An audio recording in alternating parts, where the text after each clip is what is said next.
People tend to seriously overcomplicate making healthy plant-based meals, but it's so unnecessary. In this video, I'm going to show you a super simple strategy to use when preparing a number of different plant-based meals. All right, let's get started. So if you're used to formulating your meals around meat, things like steak and chicken and sausage, it's really easy to grasp this concept because all you're doing is using starches as the base of your meals as opposed to meat. So things like quinoa, rice, sweet potatoes, squash, regular potatoes, or even oats for things like porridge. Or you could even use legumes. So just like with meat, starches are going to be the bulk of your calories on a plant-based diet. So these are going to be the staple of every meal. Today I'll be using a butternut squash to use as the foundation of my meal. I know what you're thinking, but where do I get my protein? So even though there's plenty of protein in starches, there's even more protein in what I'm going to show you next. So the next layer of your plant-based meal is going to be legumes. You can really choose any starch and any legume, and I promise they will go together well. They are so versatile and really mild in flavor, so you can't go wrong. Just choose your favorite or get creative and mix things up. The more of these plant foods you can add into your diet, the different squashes, the different sweet potatoes, there are literally hundreds of different types of potatoes. So don't feel like you've got to limit yourself, and don't ever feel like this is a restrictive diet. This is a diet of abundance. There is so much to choose from. So now that we've busted that myth, let's move on to some of the legumes you can choose. So just like you would add some kind of animal flesh or meat to your plate, you are going to use different legumes as a means of adding that additional protein. But beans don't just have protein. They are packed full of fiber, something that the meat is highly lacking in. I mean, among other things. Beans are fantastic when it comes to their health benefits. What the heck is a legume? You can choose from a huge variety of legumes. Again, hundreds of different kinds. So today I have black-eyed peas, black beans, some cannellini beans, Great Northern, and then I also have some frozen edamame. This is baby soybeans, as well as some frozen peas. Split peas are also legumes. You can find these usually in the yellow or the green variety at the local grocery store. Or lentils, which are these itty bitty little pulses. You can buy those in a number of different varieties, different colors, and here are the red lentils. So if you want more information on how to cook beans from scratch, make sure you check out this video here. But for now, I'll just mention all you need to do is soak them overnight. If you have an Instant Pot, you don't even need to do that. But the more you soak them, the easier digestible they will be. So if you're concerned about bloating and gas with eating too many beans, I assure you, there are ways around that. And what I highly suggest is just slowly introducing them into your diet. So for one, you have less discomfort, but for two, you're also creating those beneficial gut bugs that you need to break these components down in the first place. So if you're not a big legume eater now, you certainly will be on a plant-based diet in time. You don't have to dive into anything. You will also soak the lentils if that, again, is an issue for you, but I never do. I just toss them right into whatever I'm making. This really doesn't have to be complicated. Okay, so far, you start with your starch, you add a legume. Very simple stuff. Don't get caught up on the type that you're adding. Just trial and error. Experiment, get creative, try different things.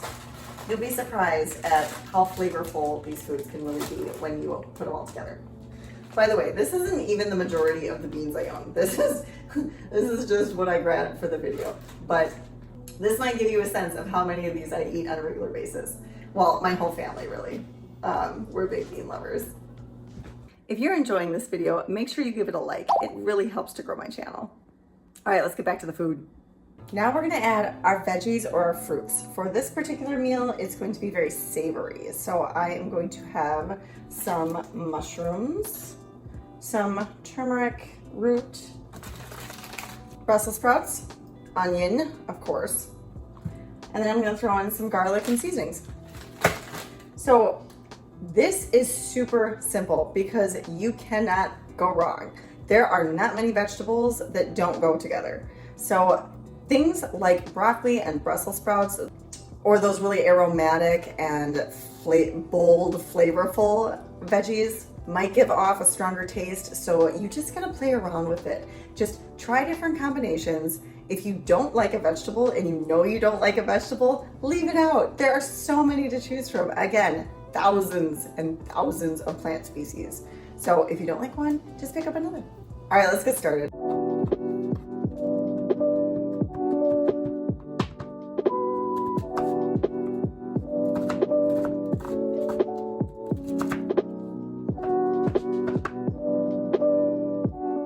So now we're just gonna saute all these ingredients together. So on any healthy, whole food, plant-based diet, you are actually going to be sauteing with water.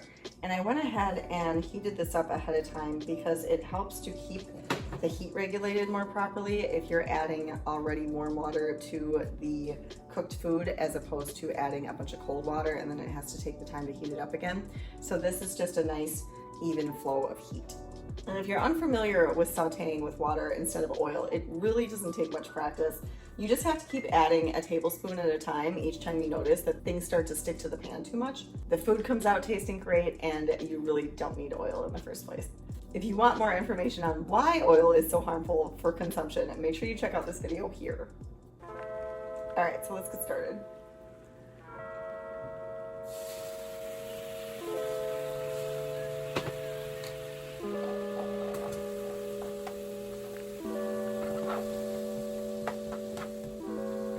Onions and garlic are really important for plant-based cooking because they are so flavorful.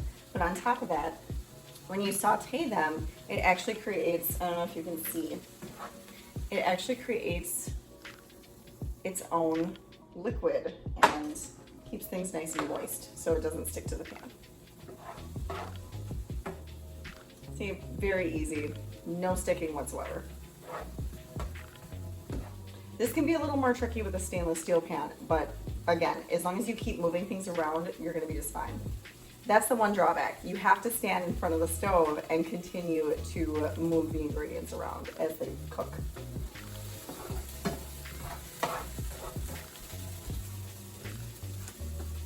All right, now we're just gonna add the mushrooms and the turmeric.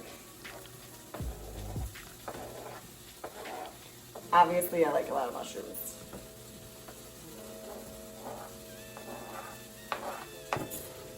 I don't get to eat them very often because I don't eat a ton of cooked food. For whatever reason, I just prefer it raw. And there is some research to show that it's more beneficial if you eat it raw. But there are also benefits to cooking your food, so it's really a good idea to get a variety.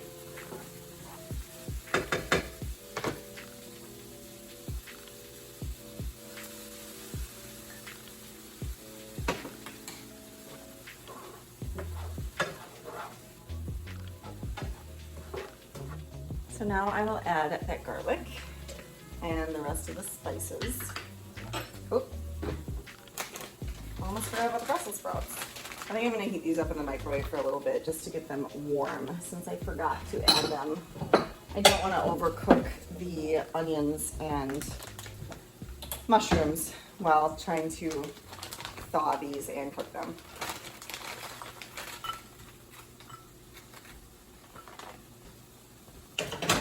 So another thing you want to keep in mind is your cooking method. There are so many different ways to cook your starches. For today, I'm using my Breville Smart Oven to cook the butternut squash. I just prefer this over the oven because it doesn't heat up my house and it has this great technology where the heat is perfectly distributed throughout the oven and it just cooks it thoroughly and it doesn't leave anything too hard or too mushy and it just tastes amazing. But obviously you could throw this in your oven, you can chop it up and boil it, There are tons of different ways to cook your starches. A lot of people like to use a pressure cooker or a slow cooker. You could even saute it on top of the stove if you wanted to. So cooking method is definitely something you're gonna wanna keep in mind when cooking your plant-based foods. There are so many options, and the pressure cooker tends to be my go-to because it's so simple. I'm gonna get this out of the smart oven quick.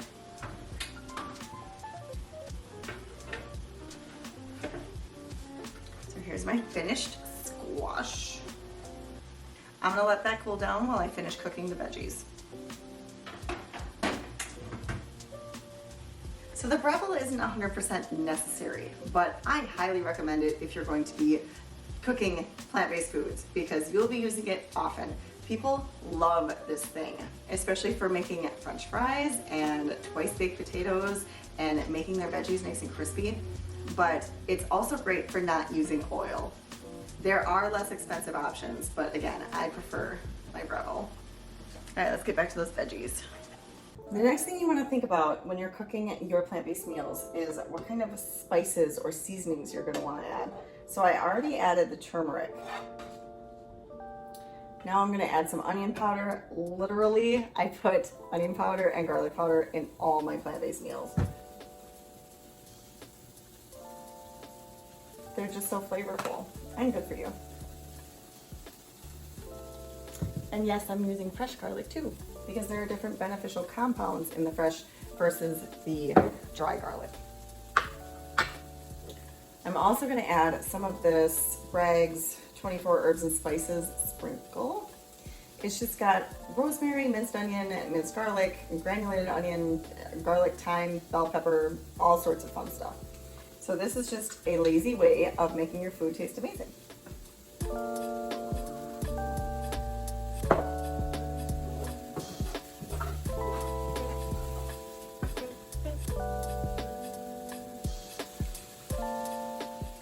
All right, lastly, I'm going to add the legumes. So I already had these batch prepped. I'm just going to heat them up in the sauteed mixture.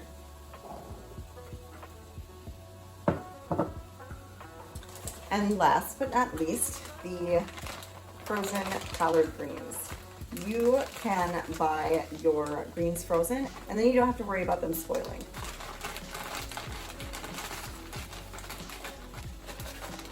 I love my greens, but I typically prefer them raw in my salad every day.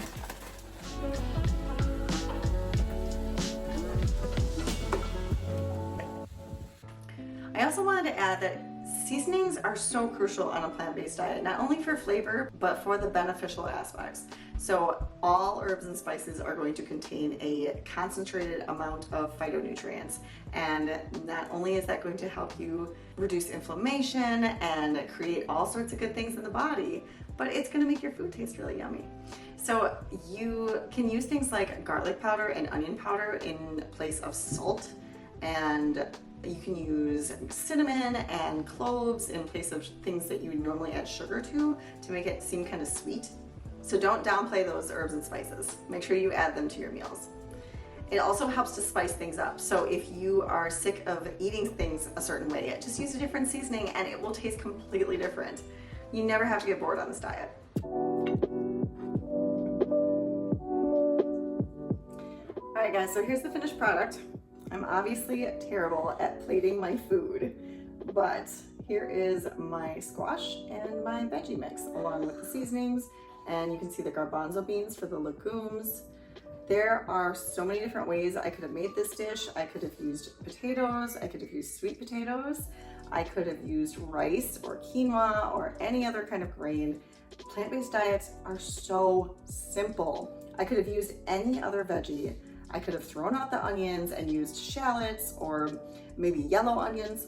Get creative, make it your own. I promise you, you cannot go wrong when using this formula. Obviously, this doesn't pertain to all plant-based meals. You can have pastas, you can have salads, you can have burritos, whatever. But for the most part, this is what people who eat plant-based do. You grab a starch, you pick a legume, add some veggies, and bring it all together with some seasonings.